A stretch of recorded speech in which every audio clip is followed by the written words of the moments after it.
Mga kabayan, mga katambay, kamusta po? Si Kamanong po, nagbabalik na naman po muli para po magkomento po sa inyo dito po sa Tambayan mga kabayan.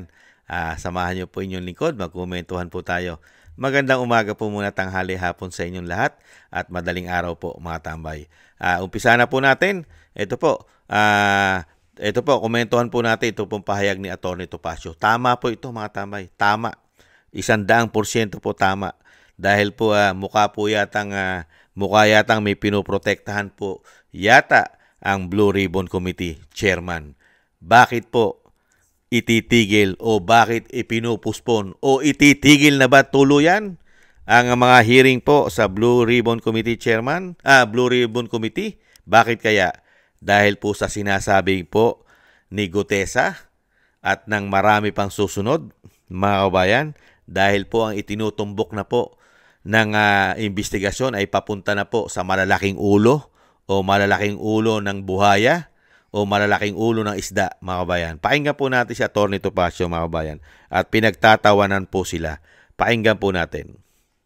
Hindi na nagtuloy ang hearing ni Senator Lacson, nawala. Ang akala namin October 1 meron. Oh, di ba? October 2 walay. Nabanggit lang si Martin Romualdez. Ayun na. Nagkaroon lang ng Master Sergeant Gutesa. At nagsalita lang si Mike Defensor na marami pang lulutang na mga whistleblowers na wala ng hearing. Senator Lacson, anyari? Bakit biglang nawala? Nung papunta na kay the former speaker Romualdez. Bakit hanggang saldi ko lang tayo? Yan, mukhang may pumuposisyon dito pero na gustong maging administration candidate. Ayun. Pero si sir si Congressman Saldico, talagang nagsabi siya sa final say niya na hindi daw siya pwedeng maging mastermind. Dahil hindi daw siya... Final say? Di ba, matambay? Kahit niyo po. Di ba? Totoo po yun. Totoo naman po yung sinasabi ni Saldico. Never siya maging mastermind. Galamay lang po siya. Kanang kamay lang siya. Hindi siya pwede maging mastermind. Ayan, binanatan po ni Atty. Topacio si Senator Lacson. Ano na nangyari? Dapat may hearing yan. Ito po, October 1, di ba? Nakaraang araw. Hindi po ba? Hindi po ba? Dapat may hearing na. May hearing na po dapat kanina, di ba? Mga kabayan, may hearing na noong nakaraan. Bakit wala? Ano nangyari? Bakit? Tama ba'y sinabi ni Senadora Amy Marcos na titigilan na at i-stop na ang investigasyon ng Blue Ribbon Committee ni Senator Lacson sa pag-iimbestiga ng maanumalyang flood control na bilyon-bilyon ang hindi maipaliwanag kung saan napunta at napakaraming politiko ng komisyon at kumita? Mga kabayan, hindi lang po politiko, mga contractors at mga kawatan sa DPWH. Hindi po ba? At syempre, meron pang mga kawatan sa COA. Mga kababayan, ibang klase, mga politiko, mga contractors, ibang klase, mga naglilingkod sa gobyerno, lahat po magnanakaw na, umano. Silang lahat, mula nung pumasok po ang binagoong Pilipinas. Ayan, kinukutsa ka ngayon, Senator Lacson, nasaan ang tapang? Nasaan ang tapang ni Senator Lacson? Lalo-lalo raw po sa pag-iimbestiga at korupsyon. Akala ko ba gustong-gusto niyong tumbukin at gustong-gusto niyong ma-resolve ang korupsyon at mapanagot ang dapat managot at hanggat maaari ay isuka nila, ibalik nila ang ninakaw nila sa kabang yaman natin sa gobyerno. Hindi po ba? Ibalik nila ang ninakaw nila at maparusahan pa sila. Hindi po ba? Mukhang sa nakikita po natin sa pasabog po at pasaring ni Atty. Topacio, mukhang gusto lang yata nilang tumbukin ng investigasyon ay hanggang kay Saldico lang. Dahil po nababanggit na ang pangalan ni Tambaluslos, mga kabayan, ay gusto na po nilang pigilan ito. At kinatatakutan na ba nila? Dahil nga po yung paglabas po, di ba, ni Master Sergeant Orly Gutesa? Di po ba? At ano po ang sinasabi ni Congressman na Defensor? Marami pa raw pong susunod at magpapahayag at susuporta kay Gutesa. Marami pang titistigo at magpapatunay na talagang nagdi-deliver sila ng pera. Hindi lang sa bahay ni Ko, hindi lang sa bahay ni Tamba, pati sa Malacanang ay patututuhanan na nila dahil marami pang lalabas. Pero nung malaman po yata ito, ni Senador Lacson at ng presidente yata ng Senate President ng Senate, mukha yatang nag-iba ang timpla. Mukhang nakakancel na ang hearing at mukhang bubuwagin na ang investigasyon. Hindi kaya? Ano na nangyari? Bakit? May puposisyon ba? Ayon mismo rito kay Atty. Topacio, may pumuposisyon na ba para sa 2028? Dahil alam po natin at alam nila na hindi mananalo si Tamba kahit ano po ang gawin, mga kabayan. At hindi po nila kayang dayain ang Vice President dahil magkakagulo ang Pilipinas kung si Tamba ang mananalo at tatalunin pa niya ang Vice President. Unbelievable yan. Hindi po ba? Baka masunog na ang Comelec niyan, mga kababayan. Ibang klase kayo. Ibang klase. Mukhang napaghahalata. How much kaya How much kaya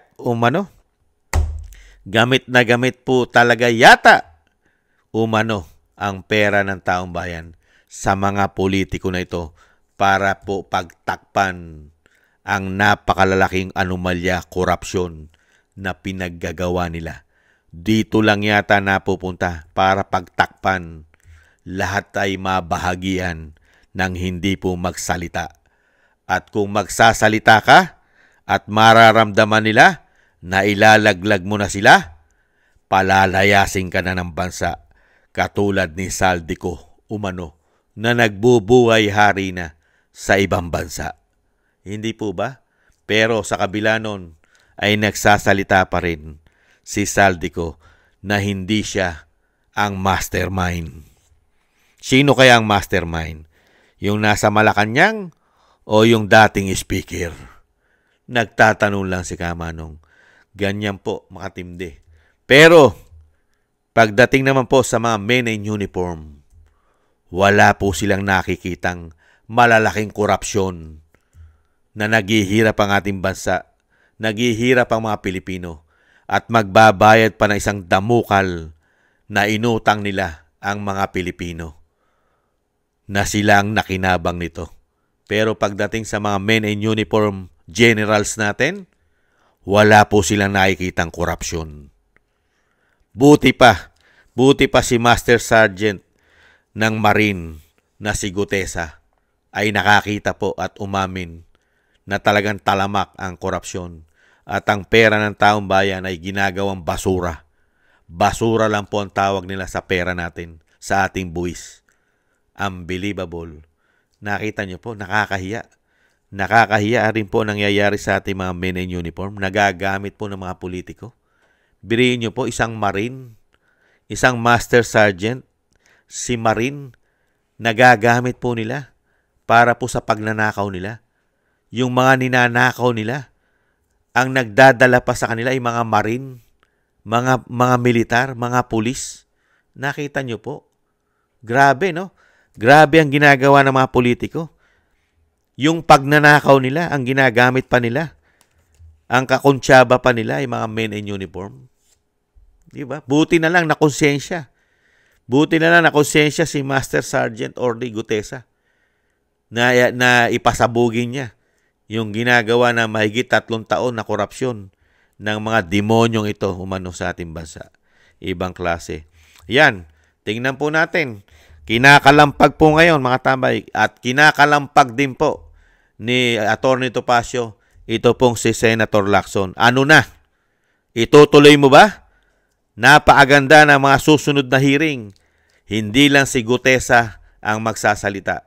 Marami pang magsasalita Senator Lacson, hindi mo ba itutuloy para malaman ng taong bayan kung sino-sino pa ang magpapatotoo na talagang ang pera ng taong bayan na tinatawag na basura ninyo ay sa inyo dinideliver ang mga basura.